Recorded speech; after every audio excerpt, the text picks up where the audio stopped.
Are you a builder or you're a destroyer? So be very careful how you, and do not treat someone the way you will not want to be treated.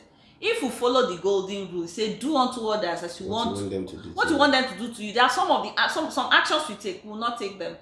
Parents, please, should be very intentional in being inclusive in the life of their children. Mind how you talk to them. Hello. The wound is where the light enters you, were words of Rumi. You know, Mercy and I spend hours every Friday to ensure we do research to bring about contents that will be helpful to you and your relationships. Today is no exception, as we're going to be treating the topic with title, Healing Your Relationship Wounds. Before I comment, if you're new to our session, ensure you do well to click the subscribe button, give us a thumbs up, do a comment to us, telling us how we can be of service to you. You sure would not regret it. Thank you so much for joining us, Mercy. Thank you. Happy to be here. Yes, so you're welcome again, once again. Can you give us a smile, Mercy? Okay, so we're treating the topic with title, Healing Your Relationship Wounds. Okay. I heard of a story from Dr. Miles where he talked about communication, how people actually get wounded in their minds. He spoke about that whenever you get a call through to someone for the first time, what you just did is connect a web, just like the webs you have in your wall. Yeah.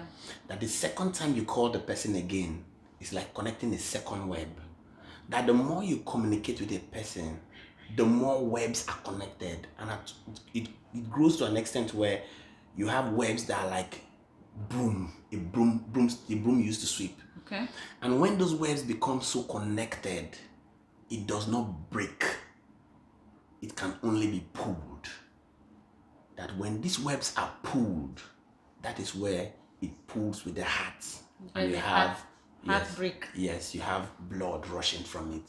So he talked about us being very careful about connecting with people. Okay. Being careful about saying, hello, you look so beautiful. That's like one web already. So you don't want to treat healing our relationship wounds. So you want to tell our viewers a little about it before we go straight to business. Okay. Healing our relationship wounds. We have a lot of persons that are broken. Yeah. They look normal, but they are not. We have broken men and broken women around, and some of these wounds are childhood wounds. Some of them are wounds gotten from childhood, and from the childhood wounds we have what we call traumatic experiences they are having that they've not really healed from. So they carry it into their adulthood, and then you see it showcasing in their various relationships. So it is very important and expedient that we heal these wounds before you deal. Make sure you heal before you enter into a relationship. One author say, hurt people hurt people. If you're not healed, you carry this hurt inside of you, you end up cutting everyone, every good man or good woman that comes into contact with you. So if you have not really healed from your childhood wounds, you've not healed from your traumatic experiences, you've not healed from the wounds of that broken relationships, you don't want to deal. You don't want to enter into a relationship to start punishing or injuring the next partner that most times is totally unaware of your issues. Wow, remarkable. So when people get, you said hurt people, right? So I think we should be able to check out for what symptoms a person could be displaying to know whether that person is actually a hot person, right? That would help us to be able to simmer, to know, am I dealing with a hot person? Should I go ahead? Talking about the red flags and all that. So what are the symptoms a person would exhibit for us to know whether this person is actually hurt? What are the symptoms? Okay. For instance, most persons who have, let me give an example. Most persons who have childhood traumatic wounds that are hurt, they experience this thing I want to call abandonment personality. The fear of they are abandoned, so they have abandonment issues. So with issues of abandonment, you see symptoms where you see that this kind of person feels isolated. This kind of persons feel rejected, because with the abandonment, with the hurt comes rejection. So they feel they are being rejected by the person they love, and then you find out that these persons are not people who could really enter into the society or mix properly. You see them isolated also. You see them having loneliness. Some of them, because of this hurt and pain, they develop low self-esteem. They feel worthless. Some of them, they feel useless based on the interaction they had that brought about the wounds that they are yet to heal from. And some of them can even become suicidal. Most of the suicides we have, when you look at them, the root of it is an unhealed wound. The root of it is a hurt person. This person is hurt. And some of them can be stemming from being abandoned, either by family, by a parent, or by a partner. Some persons are hurt because their parents are dead. Someone who has a diseased parent is already a hurt human. Also, perhaps attached to very attached to the parent. When the parent leaves them, they become hurt. A child who had a parent that is both there but is not there. The parent is there but is not giving the child the level of emotional availability the child needs, is hurt.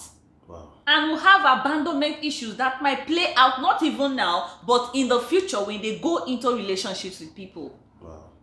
So it's a lot of persons, adults you see, are hurt human beings that are yet to heal from, especially those traumatic childhood. Some also divorce. A partner can be so attached to a partner, you've made your dreams, your hopes around this marriage, and when the marriage breaks, what happens? You start to have abandonment issues. You're hurt. This kind of thing, you don't just go into another relationship when you know you have not fully healed from that particular kind. So these are some of the symptoms that hurt people, or people passing through abandonment issues in relationships that are hurt. These are some of the symptoms we see them displaying. Wow. So in my research, I also found that some of the symptoms a person could find is what we call extremist tendencies. Some people are extreme. They get, yes. You talk to them just a little, they feel so infuriated. They feel so angry for something that could not really mean anything, because perhaps they are trying to be guarded. They are trying to guard their heart, so they go extreme in everything. Aside the extreme something, another symptom, to add to what you just said, another symptom you see them displaying is what I want to call the avoidant attachment personality. Yeah.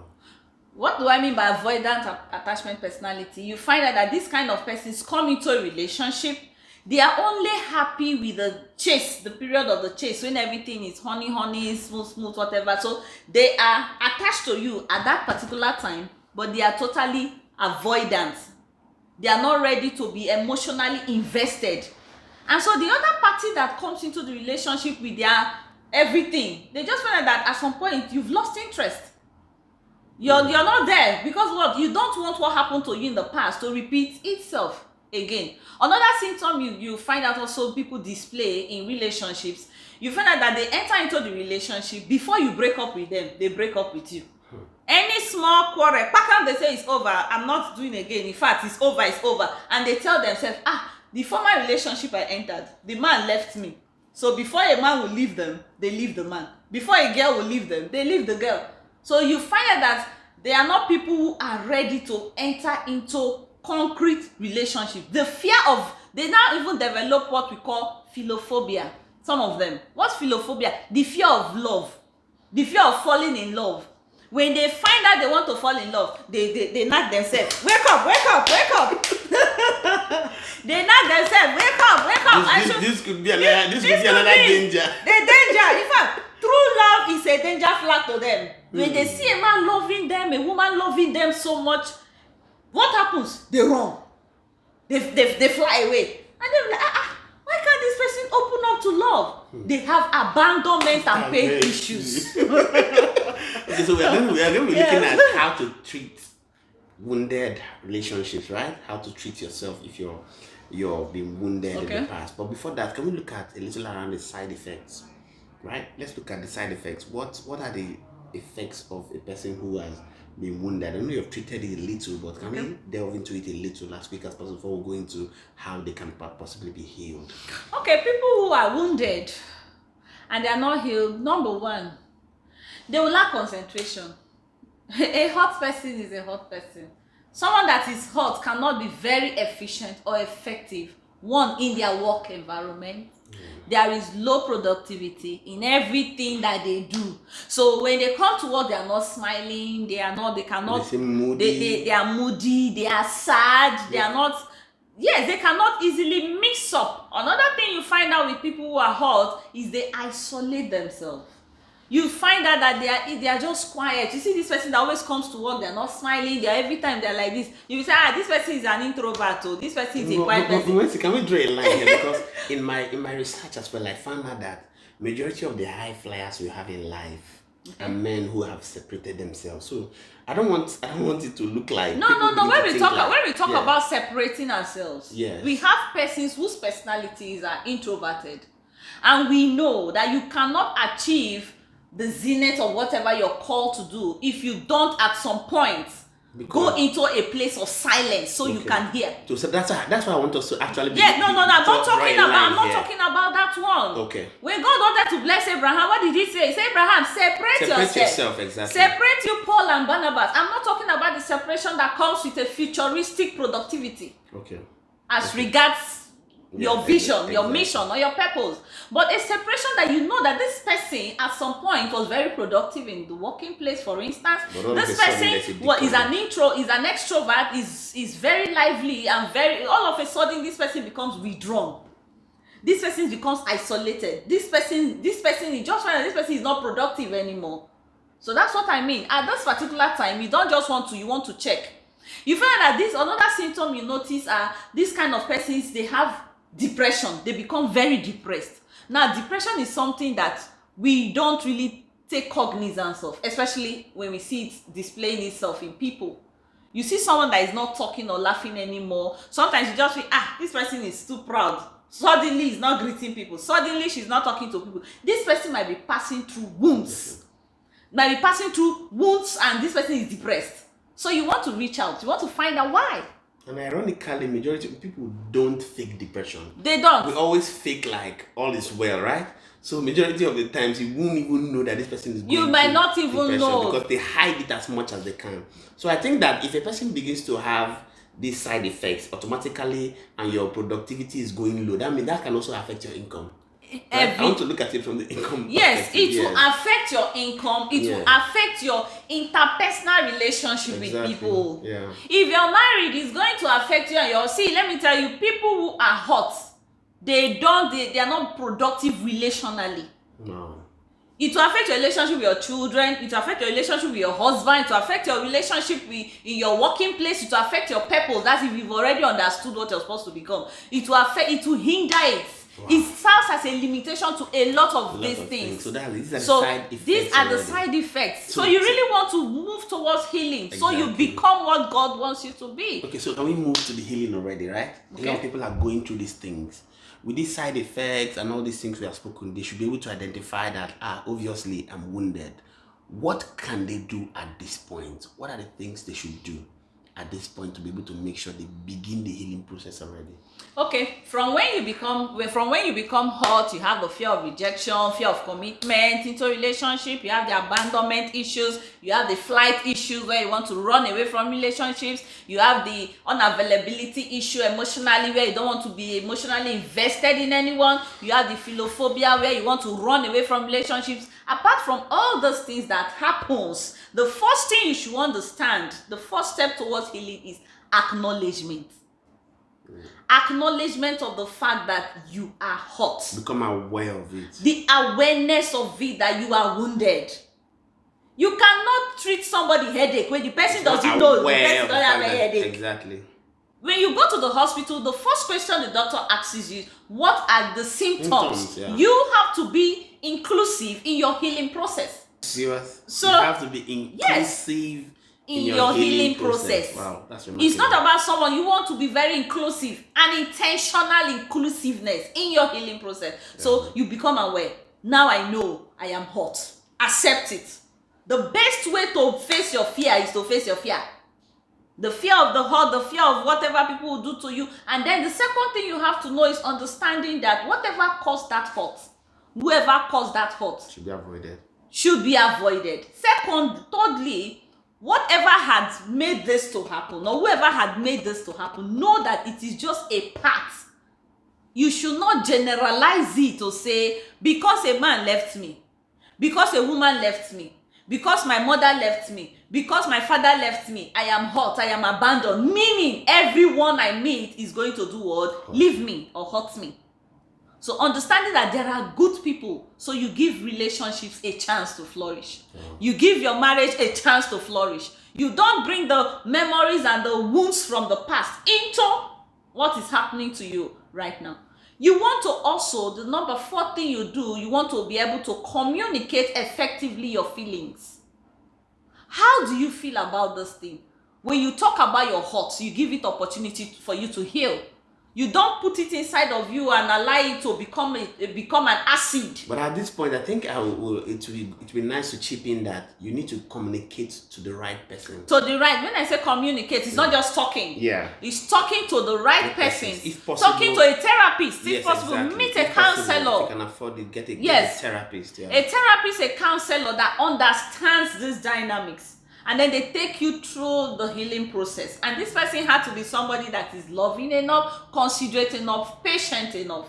You want to be able to also talk to family and friends, people who you know can help you.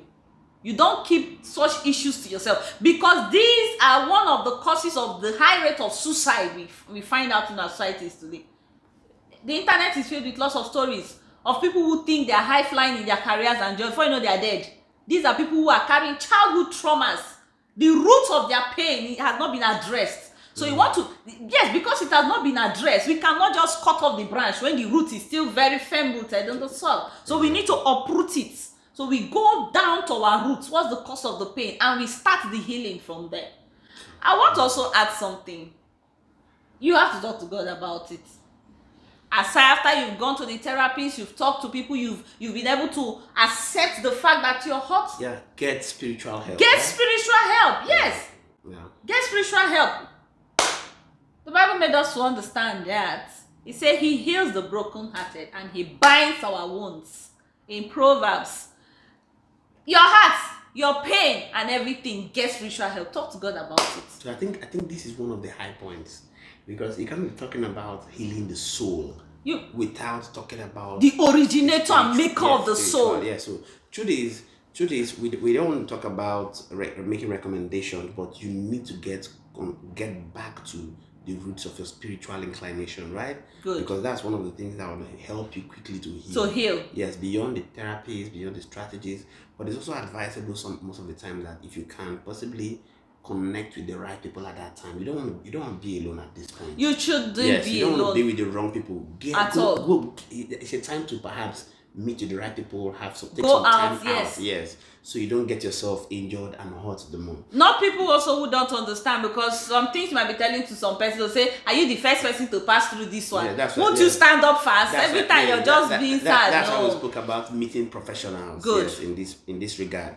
And people who are truly interested in your well-being. And family and friends should also be patient enough to understanding some of the signs and symptoms of family members and friends who are passing through, who are exhibiting hurtful symptoms or abandonment issues, and be willing to help. Wow. Lovingly. So Sister Mercy, let's look at the last words, looking at it from the roots. Sometimes parents play a role in hurting our kids.